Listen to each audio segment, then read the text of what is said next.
quien llegó ahora porque se le presentó un percance. No sé si el tribunal quiere para que dé... Ah, bueno, pues eso porque no le escuché y quería darle la... Sí. Sí.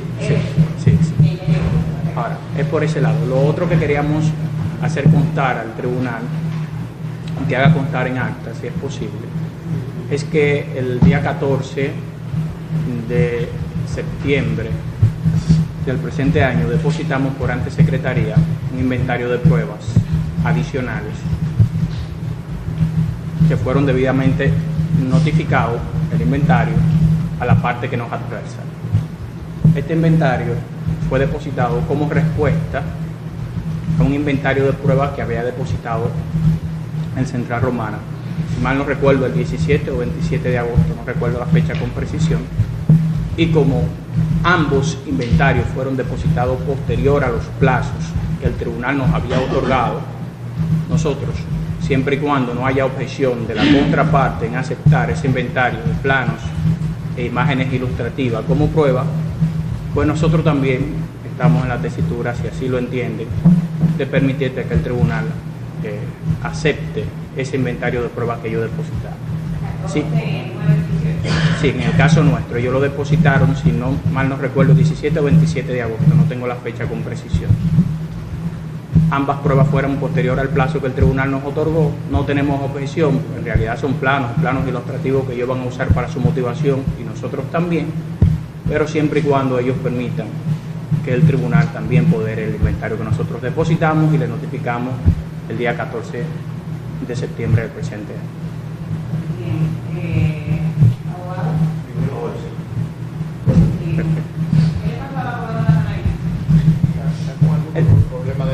Sí, tiene unos problemas de salud y realmente no pudo asistir hoy a la audiencia, pero está debidamente representado.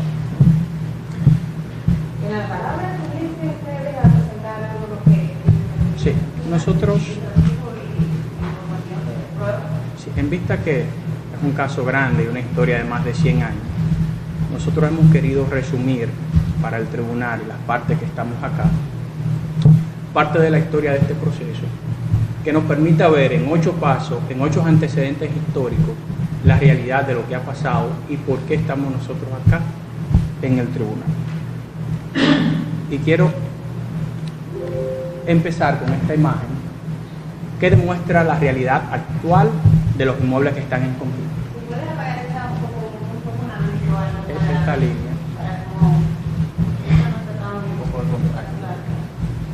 Esa es una imagen satelital donde están vectorizados tanto el polígono de la porción D de la parcela 1 del DC3 del Central Romana, aprobado el 26 de junio de 1992, y los polígonos que se ven en rojo, la línea en rojo, se corresponden a las porciones 1, 4A, B, C, D y E, que fueron aprobados por mensura en el año 1989 como resultado del saneamiento realizado por la familia Richies y Morla. Estamos viendo el estado catastral del inmueble en conflicto. Ahora, tenemos un gráfico general en amarillo. ¿Qué representa? Ese es el plano catastral vectorizado de la porción D de la parcela 1. Plano vectorizado de la parcela porción D. Sí, de la porción D de la parcela 1. Propiedad del Central Romana en compartes. D. Aprobado el 26 de junio de 1992. De junio de 1900. Sí, 26 de junio de 1992. Los polígonos que se ven en rojo se corresponden a los planos vectorizados de las porciones 1, 4A, B, C, D y E de la misma parcela 1, pero que resultaron del saneamiento realizado por la familia Richies y Morla. Sí, exactamente. Sí. Sí, lo que pasa es que el borde de los polígonos de esas porciones coincide con el borde del polígono de la porción D y por eso no se distingue. Se ve más. Pero básicamente lo que queríamos explicar con esta imagen para que el tribunal entienda que existe efectivamente una superposición entre los planos. Esto es una realidad que no podemos discutir ninguno de los que estamos acá. La porción naranja. Sí, sí. Que se ve el borde rojo. Eso lo han dicho. ¿Tienen esto a todos colores? Sí, depositamos esas imágenes dentro del inventario. Sí, sí. Sí, sí. Cada una de las imágenes que vamos a mostrar acá están depositadas precisamente en ese inventario de datos. Ahora, esta es una realidad catastral que lo confirmó Mensura, lo confirmó los agrimensores a través de los informes que nosotros hemos depositado, y entiendo que el Central Romana a través de su técnico lo ha confirmado. Nosotros no discutimos de que exista efectivamente una superposición actual entre el plano de la porción del Central Romana aprobado el 26 de junio de 1992 y las porciones de la familia Richies. Ahora, Estas porciones son la 4A, B, 4B, 1-4B, 1-4C y 1-4D. exactamente, son 5 porciones. Exactamente. De la 1.4A a la 1.4B. 4A, 1-4A, A la a la 1.4E. 1-4D, A la E son 5. a la 1-4E, De la parcela 1 también. a la 1-4D. El mismo distrito catastral. Nosotros no discutimos esa superposición. Es indiscutible para nosotros Ese creo. la superposición de estos planos. ¿Qué te refieres con eso? Nosotros no tuvimos acceso a esa presentación porque no la hemos dado. Yo después tengo una Excel para que cuando yo vaya hablando me vaya señalando, porque no la he visto, entiendo mejor la CIS. Pero- le va señalando en el centro.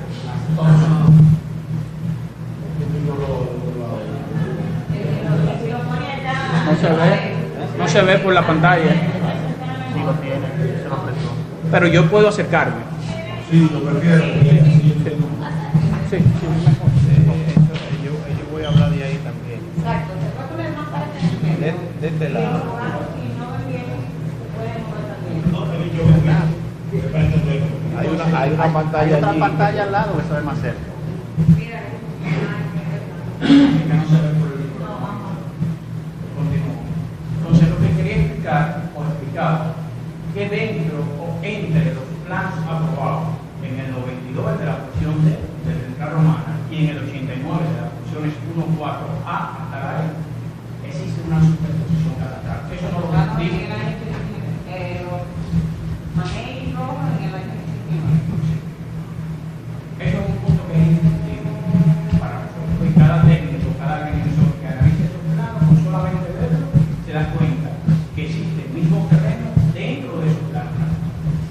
Ahora, la tesis que ha planteado la Central Romana en este proceso, de manera resumida, ha sido que el terreno comprendido dentro del plano catastral de las porciones saneadas por la familia Richies en el 89, es decir, las porciones 1-4A hasta la E, ya había sido mensurado dentro de la porción D, que fue levantada en el año 1955 y que fue saneada en el año 1959. De manera resumida, esa es la tesis. Por vía de consecuencia, plantean que existen dos saneamientos superpuestos. Como vimos los planos, efectivamente, los planos que hoy están aprobados se encuentran superpuestos.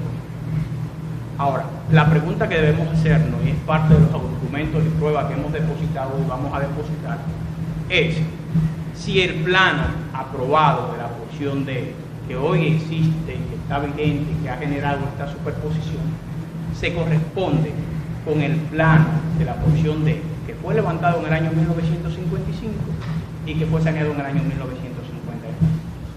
¿Ustedes van a demostrar? La tesis que nosotros vamos a demostrar, que la vamos a explicar más para adelante, pero se la puedo adelantar acá, es, primero, el Central Romana plantea que existe una superposición y que se saneó el mismo terreno. La tesis nuestra es que el terreno saneado por el Central Romana en el año 1959 que fue levantado en el 55 por el agrimensor Emiliano Castillo Sosa, como porción D, no se corresponde en cuanto a superficie, forma, lindero y colindancia con el plano catastral de la porción D que se aprobó el 26 de junio del año 1992 y que generó esa superposición catastral que estamos viendo en ese marco. Combinarse como el discurso de clausura, que conoce, si se quiere, en grado de apelación, la litis sobre derechos registrados de Central Romana versus las familias Morla, Pichés y otros. A modo de introducción, nosotros queremos resaltarle al tribunal que, a nuestro modo de ver, nosotros, en el expediente de que se trata, tenemos la razón jurídica absoluta, y no solamente porque quedó demostrado con el desarrollo de todo el devenir histórico que tiene que ver con este expediente, pero sino también porque no solamente desde el punto de vista fáctico, sino la ley nos da la razón en este caso. En ese sentido, mi participación en este cierre del caso, de lo que sería la parte fáctica, que darán otras instancias que tendrán que ver puramente con derecho, en relación con esta ley de Central Romana del 2009, va a justificar mi participación en este discurso de clausura nuestra teoría del caso. La teoría del caso que le puso Ángel ya en los sellos tiene que ver con que la porción D de la parcela número 1 del DC3 de Higüey, saneada por los causantes de Central Romana, al tenor de la decisión número 3 del 27 de mayo del año 1959, y eso es parte de lo que queremos dejar bien asentado, no se corresponde. Ese, si se quiere, es el lema de este discurso de clausura en la parte fáctica. Lo saneado en el 59 no se corresponde con lo registrado en el 1992, ya en este caso por el propio Central Romana y el señor Manuel Martínez Cedillo. Esto equivale a decir, a nuestro juicio, y era lo que Ángel señalaba en su discurso, si se quiere, fáctico del caso, que estamos frente a un saneamiento sin plano definitivo. Reiteramos, lo saneado en el año 1959 no se corresponde con lo registrado en el 1992. El plano del saneamiento del 59 a la fecha, si se quiere, no tiene, el saneamiento, perdón, del año 1959 a la fecha no tiene plano definitivo. En tal virtud, en este discurso, en mi parte, en este discurso, me voy a concentrar en lo siguiente. Uno, en defendernos de la litis sobre derechos registrados de Central Romana del 19 de febrero del año 2009, la cual, como el tribunal va a poder ver en su deliberación y análisis del caso, marca el apoderamiento de la jurisdicción inmobiliaria para conocer el caso. Y la misma se contrae 100%, oigan bien, 100% a un recurso de revisión por causa de fraude. Y dos, vamos a criticar desde un punto de vista estrictamente jurídico la sentencia recurrida, a todas luces revocable, por juzgar hechos anteriores al primer registro de las parcelas en conflicto, violentando la autoridad de cosa irrevocablemente juzgada, tanto de la sentencia de saneamiento de 1959, causante Central Romana, como de la sentencia de 1989, Morla, Pichés y otros.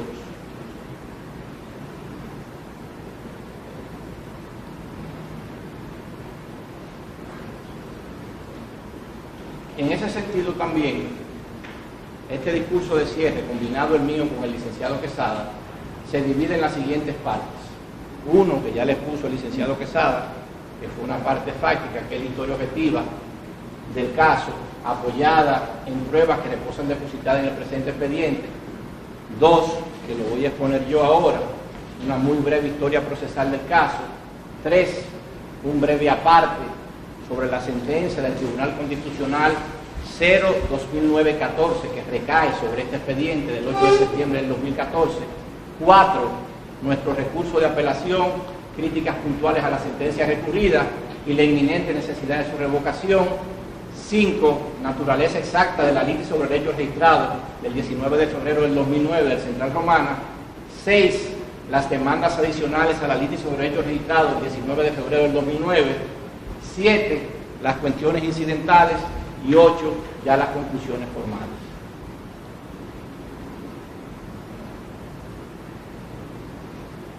Breve historia procesal del caso.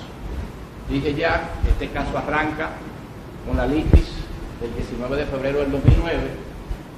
La vamos a analizar aquí y cuando el tribunal lo vea junto conmigo en esta exposición, se va a dar cuenta de que en su relación de hechos, esta litis se contrae a un recurso de revisión por causa de fraude que cuestiona la validez del saneamiento de cara al fraude y reticencias a cargo de Morla, Richés y otros, y del agrimensor contratista. Después de esta litis, viene una sentencia incidental del 2009. Esa sentencia rechaza unas conclusiones incidentales de nosotros, que habíamos interpuesto en jurisdicción original, la primera vez que el caso fue a jurisdicción original, donde pedíamos la inadmisión de esa litis por prescripción, por la misma contraerse a un recurso de revisión por causa de fraude interpuesto después de vencido el plazo de un año del artículo 137 de la ley 1542. A raíz del rechazo de esos incidentes, nosotros apelamos esa decisión e interviene una decisión del Tribunal Superior de Tierra del año 2010 que revoca esa sentencia de primer grado y declara inadmisible la litis sobre derechos registrados del Central Romana, y lo hace atendiendo a que la misma estaba prescrita a la luz del artículo 137 de la ley 1542. A raíz de eso, como era de esperarse, el Central Romana interpone un recurso de casación en contra de esa sentencia del Tribunal Superior de Tierra que no acoge ese incidente, y en el devenir de ese recurso de casación se comete un error procesal en principio insalvable por la oficina Germán Mejía y Asociados, en un caso de objeto indivisible, dejar en el emplazamiento y en el acto de casación a uno de los recurridos, y eso hacía que el recurso en su conjunto, por ser un caso de objeto indivisible, fuera inadmisible el recurso de casación del Central Romano. Entonces nada, ellos hacen ahí un rejuego, si se quiere, procesal interesante, y provocan la intervención del abogado del Estado en este caso, que se contrae una litis sobre derechos registrados, le notifican la decisión del Tribunal Superior de Tierra del Departamento Central. En ese momento no existía el Departamento Este, y el abogado del Estado, a raíz de esa notificación que le produce el Central Romana, recurre la decisión del Tribunal Superior de Tierra en casación, entre comillas, en nombre de la ley. Entonces, hay dos recursos de casación en contra de la decisión del Tribunal Superior de Tierra que acogía nuestro incidente. Un recurso de casación del Central Romana y un recurso de casación del abogado del Estado, que lo hacen intervenir a raíz de ese error procesal que comete la oficina del doctor Mariano Hernández. Entonces, ¿qué pasa? La Suprema Corte de Justicia dicta en ese sentido dos sentencias. La 426 del 11 de julio del año 2012, que declara inadmisible el recurso de casación interpuesto por el Central Romana Corporation, fundamentalmente por el error cometido por la oficina Germán Mejía y Asociados. Es decir, dejaron fuera un recurrido en un caso de objeto indivisible y hacía el recurso de casación inadmisible en su conjunto. Emite la Suprema Corte de Justicia también la sentencia 443 de fecha de 11 de julio del 2012, y esta sentencia declara inadmisible también el recurso de casación del abogado del Estado, atendiendo a que este representante del Ministerio Público por la jurisdicción inmobiliaria no tenía interés ni calidad para participar, en este caso, en principio de interés privado que se contrae una litis sobre derechos registrados. Entonces, ¿qué pasa? A raíz de esa situación, en principio, adquirió autoridad de cosa irrevocablemente juzgada, el abogado del Estado recurre ante el Tribunal Constitucional la sentencia 443 de la Suprema Corte de Justicia. A ese recurso de revisión constitucional de decisión jurisdiccional firme se adhiere el Central Romana Corporation.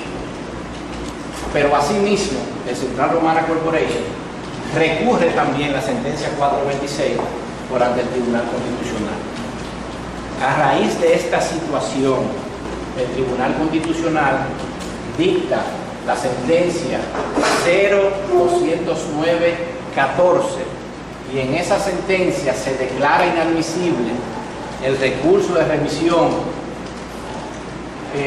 constitucional de decisión jurisdiccional firme del abogado del Estado en contra de la sentencia del Tribunal Superior de Tierra del 2010, porque también la recurrió. Rechaza en cuanto al fondo esa decisión del Tribunal Constitucional, el recurso de revisión jurisdiccional en contra de decisión firme de la sentencia 426 del Central Romana Corporation, y acoge en cuanto al fondo el recurso de revisión del abogado del Estado, y por vía de consecuencia el Tribunal Constitucional anula esa sentencia 426 y envía el expediente. Esto es muy interesante. Vuelve a enviar el expediente por ante la Suprema Corte de Justicia a los fines de resolver el conflicto de la doble titularidad del derecho de propiedad respecto de un mismo inmueble al amparo de las normas. Esto es muy interesante de la sentencia del Tribunal Constitucional, porque la contraparte vive resaltando, lo ha resaltado de que la sentencia salió del Tribunal Constitucional, que en principio lo colocó a ellos en una posición procesal, vamos a decir, cómoda, después de haber tenido dos sentencias de la Suprema Corte adversa, pero la contraparte dice que esa es la sentencia que vuelve y envía todo el pleito de nuevo a la jurisdicción ordinaria, dígase a la jurisdicción inmobiliaria. Pero esa sentencia tiene algo muy interesante, que ese mandato del Tribunal Constitucional implica que el caso vuelva a la justicia ordinaria, pero que deba juzgarse necesariamente al amparo de las normas del debido proceso de ley. Vuelve el expediente a la Suprema Corte. La Suprema Corte vuelve a conocer, ya Central Romana en principio está fuera del pleito, porque le habían rechazado su recurso de revisión constitucional de decisión jurisdiccional firme.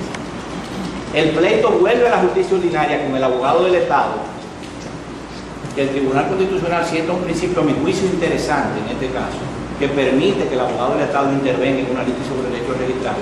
Fue criticada la sentencia en ese sentido, pero hace el Tribunal Constitucional un razonamiento interesantísimo, y es que dice lo siguiente: esta litis parte de un saneamiento, que es un procedimiento de orden público. Como parte de un saneamiento la litis, entonces el abogado del Estado puede intervenir en ella. El próximo celular que suene lo saca a la persona y no le permite la entrada nuevamente. Bien. Gracias, magistrado. Entonces yo decía que la sentencia del TC permite la entrada, en este caso, del abogado del Estado, diciendo que este caso parte, esta litis, aunque sea una litis sobre derecho registrado, un procedimiento estrictamente de orden privado, como parte de un saneamiento, que es un procedimiento de orden público, permite la presencia del abogado del Estado. Entonces vuelve el expediente a la Suprema Corte de Justicia y vuelve a la...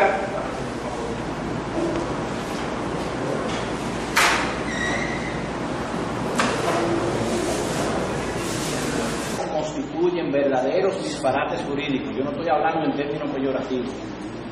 Yo entiendo que lo que voy a exponer ahora son verdaderos disparates jurídicos sin sustento, sobre la base de los cuales, lamentablemente, el Tribunal ACRE forma su criterio y falla el presente expediente. a saber, en el párrafo 73 del Código 301, la sentencia recurrida establece lo siguiente. En el año 1955 fue elaborado el plano de audiencia sobre la parcela número 1, porción D del cementerio jurídico. Hablando de que el plano de audiencia se elaboró en el 55. Y después dice el tribunal que se emitió concesión de prioridad el 2 de abril del año 1958. Y sigue diciendo que se dictó sentencia por parte del Tribunal de Revisión Original el 21 de octubre del año 1957. A nuestro juicio eso es insólito. Y eso debió llamarle la atención al tribunal. Pero como el juez Tapo no profundizó en un análisis de la prueba de este caso, miren bien esto, honorable magistrado. ¿Cómo el plano es del 55, el plano de audiencia? Y la concesión de prioridad puede ser del año 1958. ¿Qué era la concesión de prioridad? Al amparo del artículo 42 al 50 de la ley 1542. Lo define así la Suprema Corte de Justicia en una sentencia. Ante dichos jueces de fondo fue depositada una concesión de prioridad para realizar mensuras, la cual es un acto dictado por el Tribunal Superior de Tierra en jurisdicción graciosa, cuya finalidad es autorizar la presentación de trabajo de mensura para saneamiento de derechos reales. Entonces, ¿cómo si el saneamiento partía con la concesión de prioridad? Esa era lo que es la autorización para la mensura. ¿Cómo si partía de ahí, de la concesión de prioridad, el plano del 55 y la concesión de prioridad es del año 1958? Oye, puede formarse su criterio, bueno, se lo puede formar y haber fallado en el dispositivo como falló, pero decir que esos son hechos asentados de este caso y que no son controvertidos por la parte, incurrir en ese disparate jurídico mayor para fundamentar y sustentar un fallo. Volvemos a lo mismo. Sí, y en principio el Tribunal Agua dice que vio esa resolución de concesión de prioridad. Tenemos en este expediente ahora, en apelación, una certificación de la jurisdicción inmobiliaria que dice que no existe esa concesión de prioridad el 22 de abril del año 1958. Entonces, volvemos a lo mismo. Estamos frente a una sentencia y frente a un tribunal agua que tiene un manejo escaso, ¿entiendes?, del conocimiento de temas básicos de derecho inmobiliario y registral, y además, óyeme, incurre en una, si se quiere, hasta irresponsabilidad jurisdiccional, porque usted no puede decir que usted vio una serie de documentos y que con esos documentos se hizo un saneamiento y el documento con el cual empieza ese saneamiento es posterior no solamente al plano de audiencia, sino a una sentencia de primer grado de ese propio saneamiento. Hay una sentencia del 21 de octubre del 57 y según el juez Aco, la concesión de prioridad es del 22 de abril del año 1958. Entonces, vuelvo y digo, usted se puede formar su criterio, pero no sobre la base de una desnaturalización flagrante de los hechos de la causa.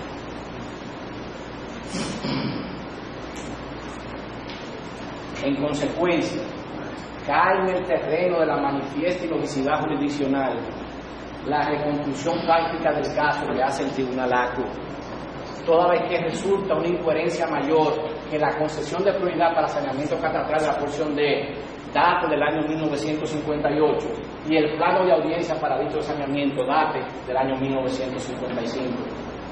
Reposa depositada por nosotros en el presente expediente, formar certificación de la jurisdicción inmobiliaria, por medio a la cual se hace contar que la famosa concesión de prioridad del 22 de abril del año 1958 no existe.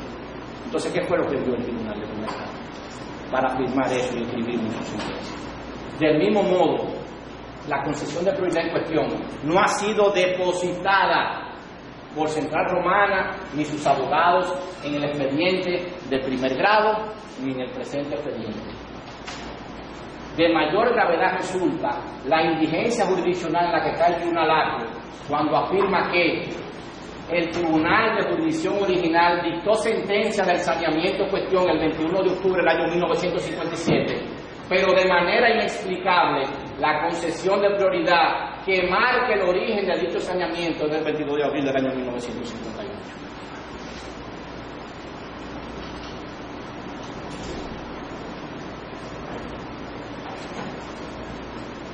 Esa información equivocada, tal información equivocada e inexistente por demás, se extrae de la leyenda del plano de 1992 de la porción D. Miren si ese plano es defectuoso, honorable magistrado.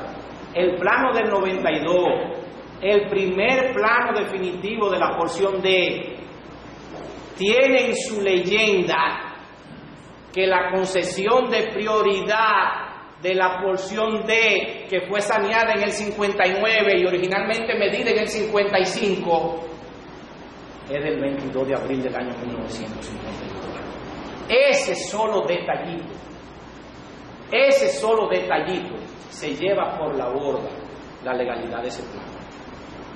Porque no es verdad que un saneamiento que se hizo en el año 55, que arrancó en el año 55, puede tener una concesión de prioridad desde el año 1958. Entonces, es en la leyenda de ese plano que está un plano, como dijimos, que está impregnado de vicios técnicos profundos y además parte de un referente catastral equivocado, o sea, la famosa concesión de prioridad del 22 de abril del año 1958, la cual no existe.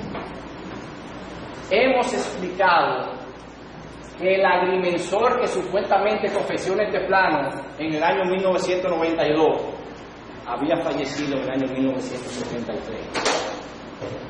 Y por eso este plano es un plano apócrifo y o sin firma de dicho agrimensor. El plano del 92, el plano con el cual se registra la parcela D, el agrimensor estaba muerto en el 73, Emiliano Castillo Sosa, y es un plano que supuestamente fue aprobado por la Dirección General de Mensuras Catastrales, pero no tiene firma de la agrimensora, porque obviamente está renunciando. Entonces, ¿quién levantó el acta de hitos y la descripción técnica del terreno en 1992?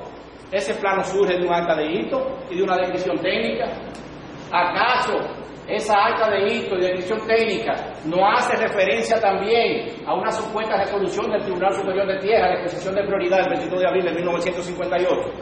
El acta de hito de ese plano parte de una referencia catastral equivocada también, esa concesión de prioridad que no existe y que no puede existir, y que de existir sería un contrasentido si el saneamiento arrancó en el año 1955.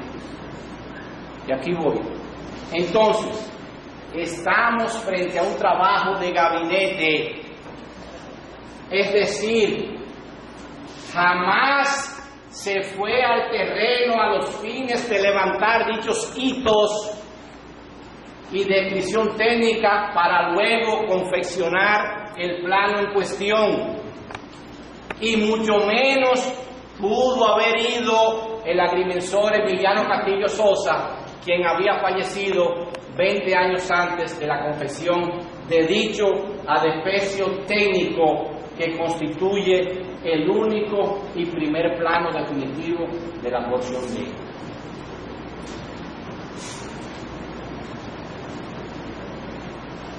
Lo antes narrado marca un profundo desconocimiento de los hechos objetivos del presente caso por parte del Tribunal Acre. Y esto es muy importante, porque, óyeme, a la hora, yo creo que yo nunca voy a hacer pues una posición demasiado delicada, pero un juez, ante un caso que se le presente, hay cosas que necesariamente tienen que llamarle la atención, y si le llaman la atención, debe dudar en la prueba del expediente y debe ver si tiene un criterio asentado, cómo esas cosas que le llaman la atención no afectan la decisión jurisdiccional que él va a tomar. Oye, al hueaco debió llamarle por lo menos la atención y generarle siquiera alguna duda el hecho relativo a que si la sentencia de saneamiento de la porción D data del año 1959 y el supuesto plano definitivo del certificado de título de la misma parcela datan del año 1992. Yo como juez, aquí hay un conflicto serio, un conflicto difícil, muy difícil, en todo el sentido de la palabra, técnicamente hablando, jurídicamente hablando, fácticamente hablando, por las partes encontradas, el conflicto es difícil. Entonces, si yo estoy fallando en un expediente y veo que la sentencia del saneamiento es del 59 y el plano definitivo es del 1992, eso tiene que llamarme la atención. Y por eso Ángel Quesada hizo el recuento ahorita. Desde el 58 al 92 estuvieron tratando de hacer gimnasia técnica para tratar de corregir una serie de dificultades insalvables que tenía la mensura del año 1955. Entonces, oye, me tiene que llamarme la atención y yo tengo que estudiar este caso con esta ley, con la ley 1542. Yo tengo que ver cómo converge el artículo 150 con eso que pasó de la ley, porque yo estoy jugando este caso, y ese artículo 150 le daba un plazo de 2 meses al agrimensor para presentar el plano definitivo después de la sentencia de saneamiento, y se presenta 30 y pico de años después. Entonces es verdad, el artículo no tiene una sanción, dice que el plazo puede ser prorrogado a requerimiento del abogado del Estado por el Tribunal Superior de Tierra, pero no dice que te queda sin efecto la sentencia de saneamiento, porque yo estoy claro en eso. Lo que está saneado no se puede volver a sanear, pero yo como juez tengo que ver, me tiene que llamar la atención que haya un texto legal que diga que esos planos debieron presentarse en 2 meses y se presentaron 33 años después. No opera automáticamente el derecho, la realidad es más rica que la norma, siempre. Y para yo buscar un caso, si quiero dar una buena decisión, toda esa cosita que me llama la atención tiene que ser parte de mi trabajo.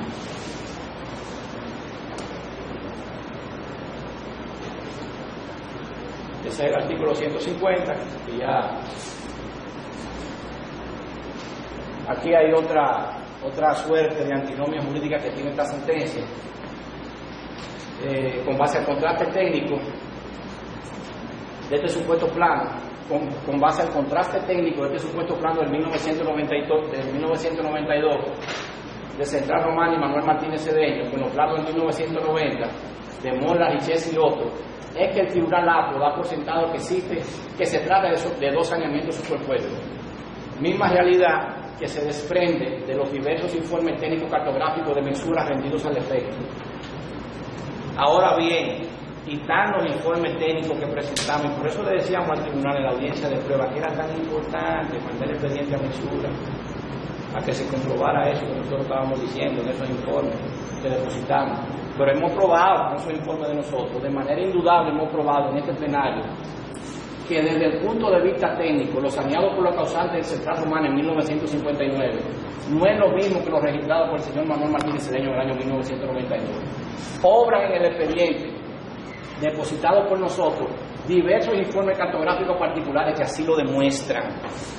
Y por tanto, de arrojarse alguna duda respecto al Tribunal Superior de Tierra, este Tribunal Superior de Tierra, debe proceder, previo a fallar el fondo de esta contienda, a ordenar a la Dirección Nacional de Mensuras Catastrales que practique los informes cartográficos solicitados como medida de instrucción, acumulados, a fin de aclarar cualquier inquietud al respecto. Si esto que hemos dicho aquí le arroja duda a este Tribunal Superior de Tierra, necesariamente este expediente tiene que ir a mensura, a contrastar todo eso que nosotros entendemos que hemos probado desde el punto de vista técnico.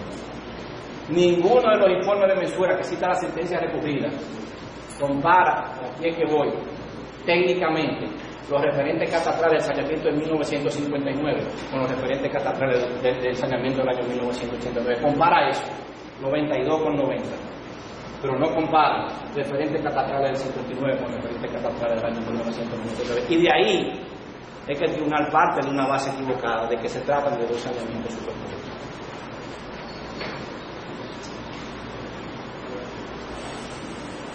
Esto es increíble. Ojalá que los magistrados puedan leer eso que dice, porque a mí no me gustaría ni leerlo, porque esto es verdaderamente increíble. Oigan cómo motiva el tribunal acto esta sentencia. Primero dice que lo que está saneado no se puede sanear 2 veces, que la sentencia de saneamiento tiene autoridad de justicia irrevocablemente juzgada, que no se puede revisar, que ocurrir del gaones. Pero de repente, en el párrafo 83, folio 307 de la sentencia ejecutiva del tribunal dice lo siguiente: que si lo que bien se puede hacer, pero oiga eso, y es común, se atreve a decir que es común en un proceso de saneamiento, que fue encaminado por otro proceso, es que se continúe la realización del mismo sobre la base de la misma mensura catastral y sobre la base de la decisión anterior, que implique el llamado de las personas que se encuentran figurando en la primera decisión. Ya está saneado el terreno por una primera decisión, porque de esa manera, en el segundo juicio, está hablando de que se puede sanear lo que ya se saneó, el tribunal tiene la oportunidad de eliminar la primera decisión.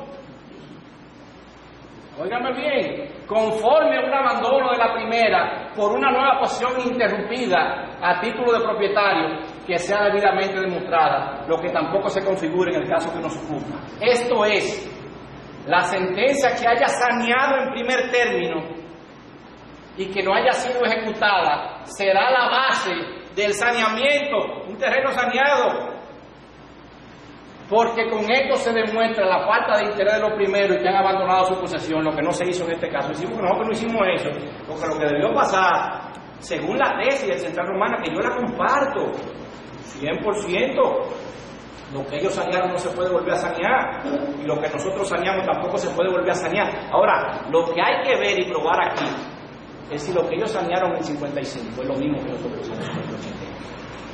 Pero oiga lo que dice este juez.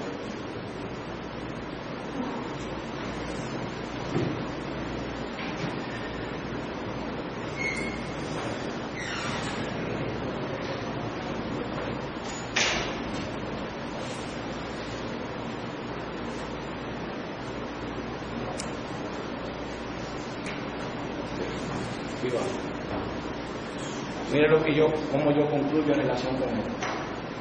Insólito.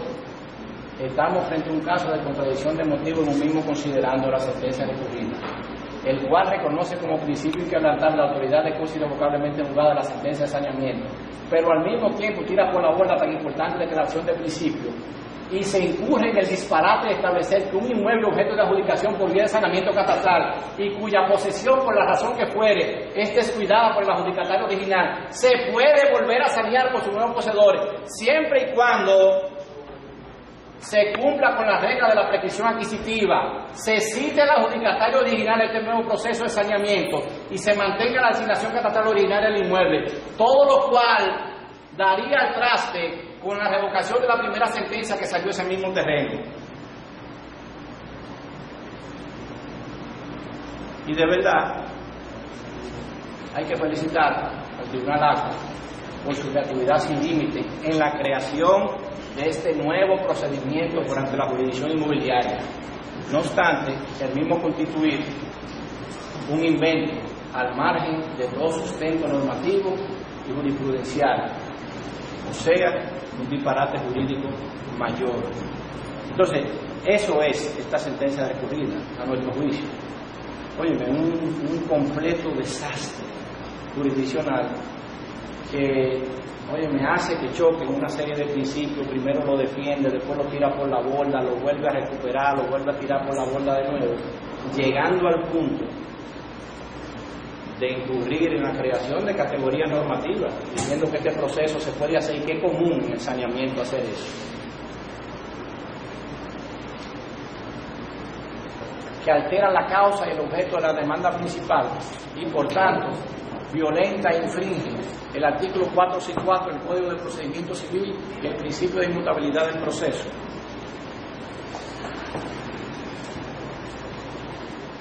En cuanto al fondo del recurso de apelación, no vamos a leer las conclusiones, nos vamos a contraer a decir, ¿verdad? Sí, claro. Que se acojan todas y cada una de las conclusiones vertidas en nuestro recurso de apelación de fecha 24 de febrero del año 2017. Ese es el de los Richet y todos los otros recurrentes, magistrados. Y del recurso de apelación, ¿de qué fecha es?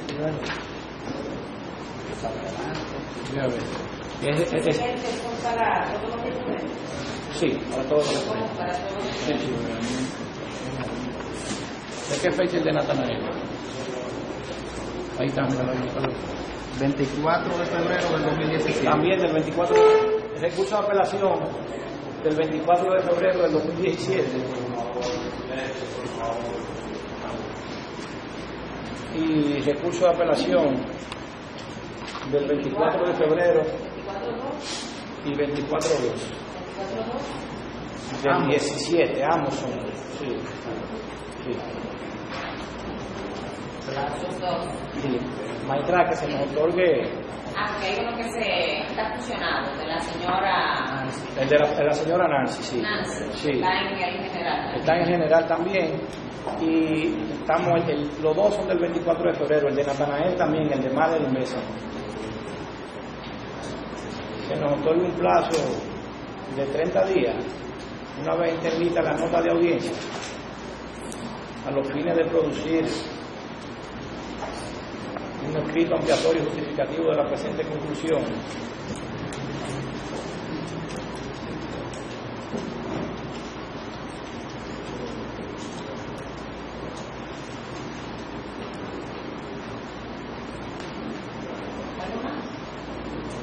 Nada, simplemente decir, sí, obviamente, bajo reserva. Bajo reserva, magistrado. La posición que será breve, lanzando un desafío desde el punto de vista teórico, político, a la contraparte, en el sentido de que en la nueva mutación, la tercera de su tesis, en el día de hoy, se cimentó toda una amalgama de discursos, tesis, teorías y demás de más de 2 horas en la existencia de una acta 499 del año 1911, es decir, de hace nada más y nada menos que 108 años, el documento en que la contraparte ha pretendido hoy sostener su peregrina, mutada y natimuerta tesis. Mientras voy desarrollando mi exposición, invito a la contraparte a que me siente y me calle la boca, consiguiendo en el expediente solamente 3 documentos para yo regalarle mi silencio. 1, una copia que alguien haya visto o que esté en el expediente o en cualquiera de los expedientes de la famosa acta 499 del 1911. Pero el documento que me callaría la boca quizás para siempre sería un plano que ellos proyectaron con mucho orgullo durante más de 2 horas y que tiene excluida el área de la playa, plano levantado en base supuestamente a esa área. Si ese plano me lo muestran, también daré por terminada mi exposición y me callaré la boca, probablemente por todo lo que queda de año. ¿Por qué hago este desafío? Porque si esos planos no aparecen, yo no tendré que tomarme 2 horas, sino 2 minutos, para responder las 2 horas de exposición que, en base a su tercera tesis, hizo el distinguido colega Ángel. El tercer plano se la voy a poner fácil. Un plano cualquiera de cualquier expediente, no importa que no sea este, de cualquier proceso de saneamiento, de cualquier letra, no importa la fecha, no importa si es letra E, si es letra M, si es letra D, de cualquier colindante, desde el año 1920 y tanto que empezó el saneamiento de la parcela 1 hasta la fecha, un plano cualquiera, hecho por cualquier agrimensor, sin aprobación de mensura y que no incluya el área de la playa en conflicto, también me callaría la boca, probablemente por lo que queda de año. Con esos 3 desafíos, honorables magistrados, para que lo vayan buscando de lo que voy a hablar, quiero empezar diciendo lo siguiente.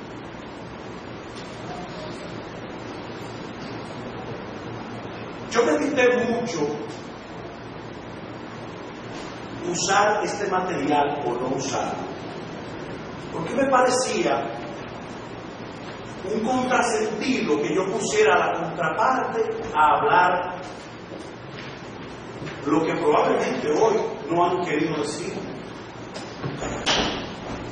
y que era muy riesgoso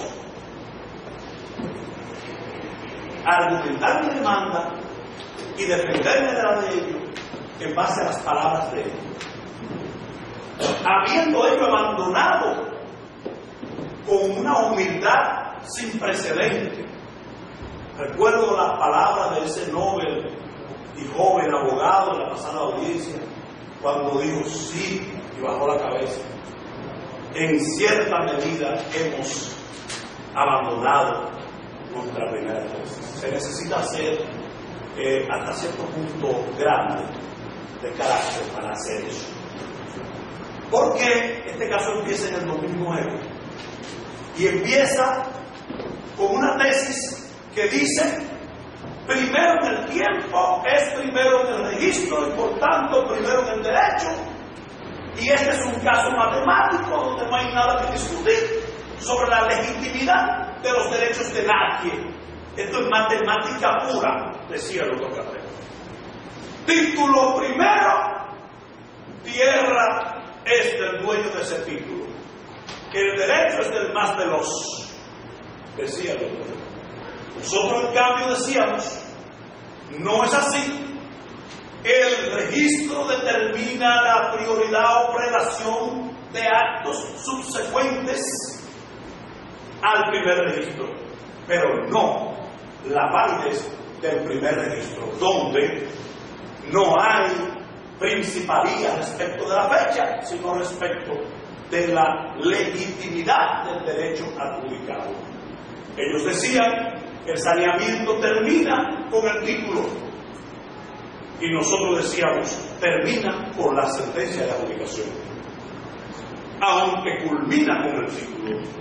Pero ese título lo que hace es convalidar, registrar para fines de tercero el derecho que se adquiere a los 20 años y un día, independientemente del registro. Porque si bien el saneamiento tiene 3 etapas, la segunda es la que le pone fin. Yo no me explico cómo durante 10 años el doctor Catrell nunca quiso leer o encontrar el artículo 26, párrafo 5 de la ley 108, que te dice claramente: el saneamiento termina con la sentencia de adjudicación.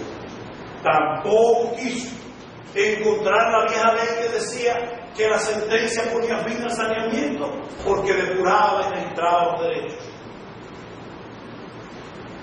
Se pasó 10 años sosteniendo que era un caso natural. ¿Y por qué traer a colación eso? Porque en la nueva tesis que ellos plantean, ahora dicen, el saneamiento del Central Romana es bueno, el mío también es bueno, pero el del Central Romana no incluye. En el 59 el Central Romana dejó los causantes del Central, una área baldía sin sanear que no le interesaba a nadie. Eso no resiste un test de razonabilidad, porque a quién se le ocurre pensar que usted va a ir a un saneamiento en el año 1959, que empezó en el año 1940, que tuvo 3 veces la Suprema y que no apareció. Vamos a olvidarnos de los causantes del Central, vamos a pensar en cualquier otra privada, que no apareció nadie que quisiera reclamar esos terrenos frente a la playa, aunque fuera para verlo. Es decir, que Cecilio Richet estuvo peleando cocos, le adjudicaron cocos como mejor de buena fe, pero nadie reclamó el terreno que estaba debajo de los cocos. Y eso se quedó baldío, comunero, sin interesarle a nadie, ni siquiera el propio Richet, ni siquiera Cecilio.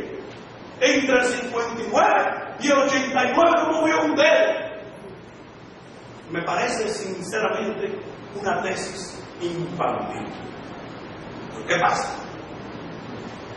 Que para destruir la infantilidad de esa tesis hay confesiones que hacía la contraparte cuando sostenía la otra tesis matemática, que son importantes para determinar lo que en definitiva habrá de primar a la hora de tomar una decisión en este caso. Para mí, este caso será emblemático porque determinará no solamente frente a un choque de 2 sentencias de adjudicación cuál prima, sino que probablemente determinará que incluso el tiempo que me favorece en mi tesis, porque la mía es del 59 y la de ellos de 30 años después, que incluso el tiempo de la adjudicación es irrelevante, que lo que importa es la legitimidad y legalidad del derecho adquirido. Para examinar el concepto de legitimidad, un concepto muy subjetivo, para examinar el concepto de lo justo, que en definitiva vosotros tendréis que aplicar aquí justicia en su más alta expresión. He oído 4 horas de abogados auxiliares de ella hablar sin mencionarla, ese fin, ese propósito por el cual todos estamos aquí, parece que carece de relevancia. Justicia, dar a cada quien lo que es suyo. ¿Y cómo se adquiere? Para usted poder decir es mío, se adquiere de 3 maneras: o usted compra, o usted hereda, o usted le regalan. La familia Richet ni compró, ni heredó, ni le regalaron, pero adquiere de una 4ª manera: usucapión. Para usted usucapión, tiene que ir a un terreno virgen. ¿Por qué? Porque la usucapión, como todos sabemos, parte del principio de que el Estado es el dueño originario de las tierras. Por lo tanto, cuando usted llega a un terreno que ya el Estado no lo tiene, el Poder Judicial de ese Estado no le puede adjudicar a usted, lo que ya él no tiene, independientemente de si otra persona lo saneó, se descuidó y no lo tituló. Un niño nace esta noche a las 3 de la madrugada en una loma y adquiere la dominicanidad, aunque tenga que venir mañana al oficial del Estado Civil. Asimismo, el que prescribe a los 20 años un día ya es propietario, independientemente de cuándo inscriba ese derecho, e incluso independientemente de cuándo se lo depuren y cuándo se lo publiquen. Por eso es que necesito que sea el doctor Catreño y no yo el que diga, porque podrán mutar las tesis, pero no pueden cambiar los hechos que relataban antes con mucho orgullo. El que diga si la familia Richies compró o heredó o les regalaron, o por el contrario llegó en el 60, como va a decir él y no yo, en el 60 a unos terrenos ya saneados según la ley 1542 y según la 108, y como entró, como penetró, me desalojaste. ¿Dónde está la sentencia mediante la cual me desalojaste? Porque aún si hubieras ocupado, no poseíste. Y no podías poseer ni tú ni nadie lo ya adjudicado y depurado.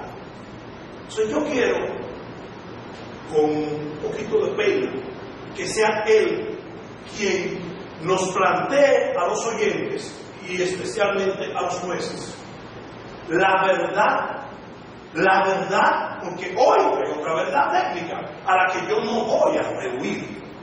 Vamos a hablar de plano aquí, no tantas 3 horas como ellos, pero vamos a hablar de plano, porque por pura diversión, por puro amor a la justicia, les voy a demostrar a ellos y a los honorables magistrados que aún la tercera tesis de los planos está equivocada, porque no es cierto que se haya cogido nadie un solo metro de tierra. Pero antes de eso, vamos a hablar de quién es el dueño, cómo tú entras y cómo tú llegas. Y para eso, voy a preferir que sea el doctor Catreño que nos lo diga. Lo dice, yo sé que me lo dice de verdad también. Yo creo que no me estoy poniendo bien. Ese programa tiene 2 años y pico. Ese programa tiene 2 años y pico. Y para, en principio, hacerme daño, quieren venirlo a retirar el día de aquí al día de hoy. Lo quiero decir porque ojalá ellos no tengan más diferencia con usted. Cuando se habla de esa jueza interina que me trajeron, yo no me estoy refiriendo a usted. Eso hace 2 años y pico no había salido ni siquiera la sentencia de primer grado. Y eso lo quiero dejar aquí bien claro. Yo me estaba refiriendo a una jueza interina, jueza de paz de la otra banda, que me la llevaron en primer grado a forzarme a conocer la carrera, la audiencia de sometimiento de usted. Ahora bien, ¿qué nosotros hemos hecho el día de hoy? ¿Y cuáles son las conclusiones que hacen el tribunal?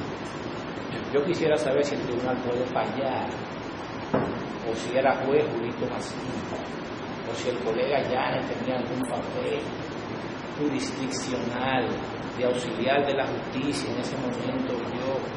Si el tribunal puede fallar eso que yo dije ahí, o el tribunal tiene que fallar lo que yo he sostenido aquí el día de hoy, que tiene que fallarlo, porque este caso tiene una doble exposición procesalmente hablando, un efecto devolutivo pleno, y tiene que conocer ese disparate que hizo el colega William, esa demanda del 19 de febrero del 2009. Yo le hago un reto a él, porque yo sí revisé la jurisprudencia completa en esta materia, completica, y yo sí no trasiego información, y yo sí no pongo cita falsa como yo he encontrado, que me he pelado la pestaña buscando una cita que pusieron sobre las demandas adicionales en un supuesto libro de la Escuela de la Judicatura, y eso no existe. Entonces, magistrada, lo que yo he dicho aquí al día de hoy y las conclusiones sobre las cuales yo me he pronunciado aquí el día de hoy son las que atan esta jurisdicción universal. Y yo le hago un reto a él.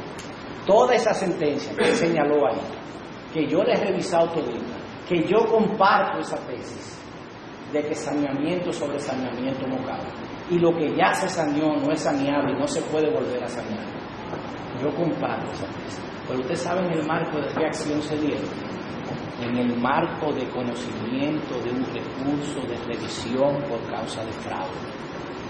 Si en algo yo coincido con ese disparate jurídico mayor que representa la sentencia recurrida, es que este es un caso diferente a todos esos, porque aquí no son dos sentencias de yo solamente. Aquí estas dos sentencias, las dos, no lo que pasaba en los casos de los recursos de revisión por caso de fraude. Las dos tienen autoridad de cosa irrevocablemente juzgada. Las dos se ejecutaron completamente. En base a las dos se pidieron certificados de título.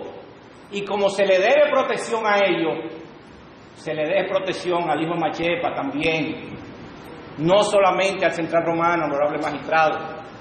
Entonces, ¿qué pasa? Yo le hago un reto, que me busque una sentencia de una litis como esta particular, donde hay un choque de dos sentencias con autoridad de cosa juzgada y con título de pedido, que pueda meterse a revisar saneamientos y hechos anteriores al primer registro de esos derechos inmobiliarios. Una sentencia que lo pueda hacer y no vulnere ese principio de la autoridad de la cosa irrevocablemente juzgada. Entonces, magistrado, y ahí es donde queremos ir, si usted se revisa, y es una aberración venir aquí a señalar y a citar la sentencia del Tribunal Constitucional, diciendo una aberración constitucional y de derecho procesal constitucional, una aberración grande, un desconocimiento flagrante de esa materia por el colega. Decir que el Tribunal Constitucional sentó unos hechos en relación con este caso, cuando el artículo 53 de la Ley 137/11 le prohíbe al Tribunal Constitucional tocar los hechos de un caso, se lo prohíbe, tiene que decir si una decisión jurisdiccional firme viola o no un precepto constitucional, pero lo dice claro el articulado: los hechos jamás los podrá tocar el Tribunal Constitucional. Ustedes saben quiénes tienen que tocar los hechos de este caso. Esos son ustedes. Ahora, si en algo yo coincido con la sentencia del Tribunal Constitucional, es que esto tiene que juzgarse respetando las normas del debido proceso de ley, la seguridad jurídica, la autoridad de la cosa irrevocablemente juzgada. Y si ustedes conocen esa porquería de litis que pretende revisar los saneamientos, óigame bien lo que dice este abogado aquí el día de hoy, que la justicia tiene que revisar la legitimidad y la legalidad del derecho adquirido. Eso quiere decir que usted tiene que revisar dos saneamientos que son intocables. La solución no depende de ahí. Y qué bueno que el colega cogiera hora y media para hablar del tema técnico, porque ahí está la solución de este caso. Ahora, no en esta demanda, porque esta demanda, si usted la falla al Tribunal Superior de Tierra del Departamento Este, viola el principio de la autoridad de la cosa irrevocablemente juzgada. Y le tengo algo muy bonito al colega, y se lo dejo al tribunal como último mensaje mío en la jurisdicción de hecho, porque esta es la jurisdicción de hecho de este proceso. Es el siguiente: es verdad, yo cambié mi tesis en este proceso. Tengo una tesis procesal que sea defecio delito y no se puede juzgar, y tengo una tesis de fondo que lo saneado en el 1955 no se corresponde con lo registrado en el 1991. Pero usted sabe en qué yo baso ese cambio de tesis: en el ejercicio del sagrado derecho constitucional de defensa de esta parte. Yo lo puedo hacer procesalmente hablando. Ahora, el que no puede variar ese disparate es él. Haré justicia, honorable magistrado.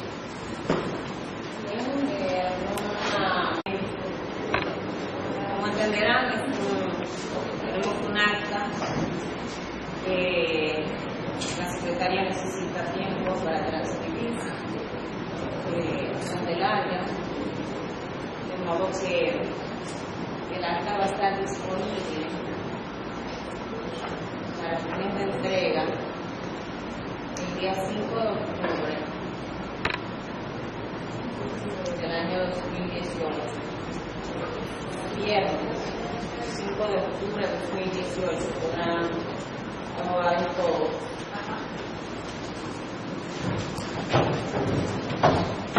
Y el 5 de octubre de 2018 todos podrán retirar su acta de audiencia de este día.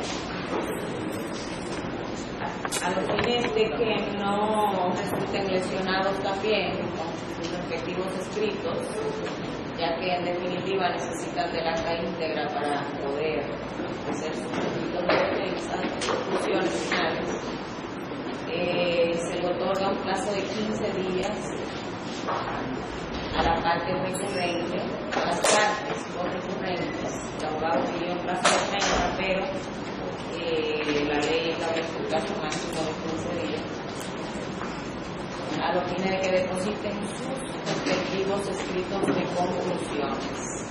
Este plazo comienza a correr a partir del lunes 8 de octubre. Tienen un plazo de 15 días a partir del lunes 8 de octubre de 2018 para depositar sus escritos de conclusión. Al vencimiento de ese plazo, la parte recurrida y demás intervinientes tienen un plazo de 10 días para depositar sus escritos respectivos. Común. Al vencimiento de ese plazo, la parte recurrente tiene un plazo de 5 días por si quiere hacer alguna réplica. Al vencimiento de ese plazo de 5 días, todas las demás partes recurridas e intervinientes tienen un plazo también de 5 días por si quieren hacer algún tipo de contrarréplica. Al vencimiento de todos esos plazos, el expediente se pone en estado de fallo. Les voy a invitar a los abogados que pasen por la secretaría otro día laborable que no sea hoy a depositar formalmente sus conclusiones vertidas en audiencia, porque recuerden que la secretaria tiene que llevar el control de las tasas correspondientes a las conclusiones de audiencia pública. Y además se les va a invitar, como sus conclusiones son sumamente largas, en virtud de todo lo que discuten, de todo lo que en esta audiencia se ha dicho y en lo anterior también, en la puerta hay un correo institucional que pueden enviar por allí sus escritos de conclusiones en digital, aparte de depositarlos formalmente en la secretaría. Pueden depositarlos, pueden enviarlos al tribunal vía ese correo que es institucional, dándole copia a las demás partes, para que luego no vayan a entender que alguno ha violentado el escrito en función de lo que depositó o lo que dijo aquí en este día. Es solamente para que el momento de trabajar el expediente, pues la secretaria o la persona que lo trabaje no tenga tantas complicaciones, dado que contamos con pocos recursos humanos. Pasen ustedes buen día y se cierre esta audiencia. Seguimos desde el Tribunal de Tierras una vez más. Esta vez nos ha tocado cubrir la audiencia de fondo, en este caso en donde sin duda alguna hoy han ocurrido cosas que han rebasado nuestras expectativas y siempre es bueno conversar con el doctor Salvador Catrem para escuchar de él su opinión, qué espera ahora, qué cree él ocurrirá con el fallo de esta audiencia. Doctor. Nada, muchas gracias como siempre por la amable cobertura de, si se quiere, de esta pela procesal y jurisdiccional que cogemos, ¿sabe? Cada vez que venimos aquí a la jurisdicción inmobiliaria a debatir este expediente, que es un expediente, nada, como ustedes saben, un expediente muy difícil, un expediente delicadísimo, un expediente que desde el punto de vista de los hechos y desde el punto de vista jurídico, procesal, en todo el sentido de la palabra, va a sentar un precedente, si se quiere, en lo que tiene que ver con el choque de dos saneamientos inmobiliarios en el derecho inmobiliario de la República Dominicana, valga la redundancia. Nada, como ustedes vieron, conocimos la audiencia de fondo hoy. Ustedes saben que nos sentimos incómodos con el tribunal, entendemos que hay situaciones de parcialidad con algunos de los jueces, el Central Romana Corporation, pero en honor a la verdad, eso tengo que decirlo, que si de algo no peca el tribunal y la magistrada presidenta del mismo, la magistrada Catalina Ferrera, es que ella deja que se desplaye el derecho de defensa de las partes. Miren cómo empezamos a las 9:30 de la mañana, estamos saliendo, qué sé yo, 7 de la noche prácticamente. Y nada, pudimos desplegar nuestra teoría del caso. Como ustedes saben, nosotros entendemos que es una teoría firme y ya cabe de esperar, ¿me entiende?, que se haga justicia en este expediente y que prime la justicia. Nosotros entendemos que tenemos la razón en los hechos, en el derecho, y entonces en ese sentido debe primar la justicia. No sabemos si es en este tribunal que va a primar, pero como ustedes saben, es algo muy interesante. El presidente Danilo Medina convocó el Consejo de la Judicatura para el 2 de octubre, va a cambiar de plano algunos jueces del Tribunal Constitucional y empieza la evaluación de los jueces de la Suprema Corte de Justicia, y ya es un hecho casi público, notorio, que sale del tren de la alta cúpula del Poder Judicial Dominicano el magistrado Mariano Germán Mejía. Eso quiere decir, y ustedes lo verán, que la presión que nosotros tenemos en este caso, porque de eso es que nos hemos quejado, nosotros no andamos huyendo a conocer el fondo de este expediente, siempre lo hemos querido conocer. Ahora hemos tenido una presión teledirigida, una presión difícil, una presión que comulga con los intereses del Central Romana, y esa presión viene de la cúpula del Poder Judicial, propiamente de Mariano Germán y de sus hijos Pavel Germán y Fadel Germán. ¿Qué pudiéramos esperar, vencido el plazo dado por la magistrada? Bueno, yo espero que se haga justicia, ¿me entiende? Yo espero, óyeme, se lo voy a decir a ustedes, en el sentido que sea, que se haga justicia, porque lo que pasó en primer grado fue grosero, procesalmente hablando y a nivel de lo que es el derecho inmobiliario en la República Dominicana. La sentencia de primer grado es una sentencia pésima. Es una sentencia que violenta un sinnúmero de principios procesales y derechos sustantivos del derecho inmobiliario. Entonces, independientemente de quién gane o no el pleito, hay que revocar esa sentencia y si se le va a dar la razón a una parte o a la otra, que se haga con criterios legales y, como dije, que se haga justicia en el presente expediente. Como decía el distinguido colega Willamo, la definición más sencilla que tiene de la justicia es dar a cada quien lo suyo, lo que le pertenece. Eso es lo que tiene que hacer la justicia dominicana en este caso.